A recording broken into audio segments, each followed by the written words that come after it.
हिंदू धर्म में गणेश जी को प्रथम पूज्य देवता माना जाता है। लेकिन क्या आप जानते हैं कि उनका जन्म कैसे हुआ? कैसे एक मासूम बालक ने भगवान शिव को ही रोक दिया? और फिर क्या हुआ जिसने पूरी सृष्टि को हिला दिया? आइए जानते हैं गणेश जी के जन्म की अद्भुत और रहस्यमयी कथा। एक दिन माता पार्वती अपने महल में अकेली थीं।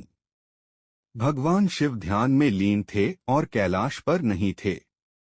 पार्वती जी को एक ऐसे साथी की जरूरत महसूस हुई जो हर समय उनके साथ रहे और उनकी रक्षा करे। तब उन्होंने अपने शरीर के उबटन हल्दी से एक सुंदर बालक बनाया और उसमें प्राण डाल दिए।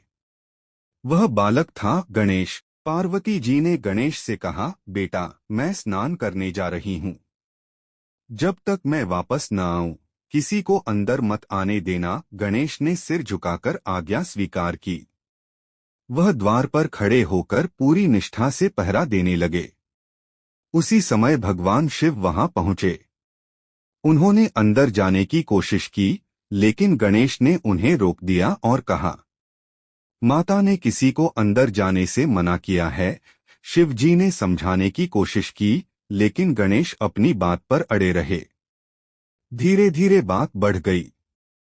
शिव जी के गण और देवता भी वहां आ गए, लेकिन गणेश ने सभी को रोक दिया।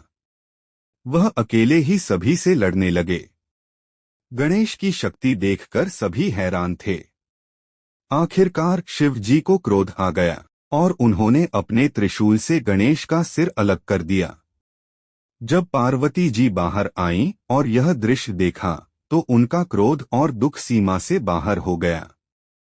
उन्होंने कहा, अगर मेरे पुत्र को जीवित नहीं किया गया तो मैं पूरी सृष्टि को नष्ट कर दूंगी। देवता घबरा गए। उन्होंने शिव जी से विनती की कि कुछ करें। शिव जी को अपनी गलती का एहसास हुआ। उन्होंने तुरंत अपने गणों को आदेश दिया, उत्तर दिशा में जाओ और जो पहला जीव मिले उसका सिर ले आओ। उन्हें एक हाथी मिला और उसका सिर लाकर गणेश के शरीर से जोड़ दिया गया। इस तरह गणेश जी को नया जीवन मिला।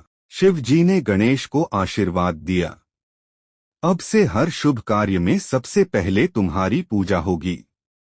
देवता भी गणेश जी के सामने झुक गए। इस तरह गणेश जी बने प्रथम पूज्य देवता। यह कथा हमें सिखाती है कि आज्ञा पालन, भक्ति और सम्मान का कितना महत्व है, और यह भी कि गलती होने पर उसे सुधारना ही सच्ची महानता है। माता पिता की आज्ञा का पालन और विनम्रता जीवन का सबसे बड़ा गुण है।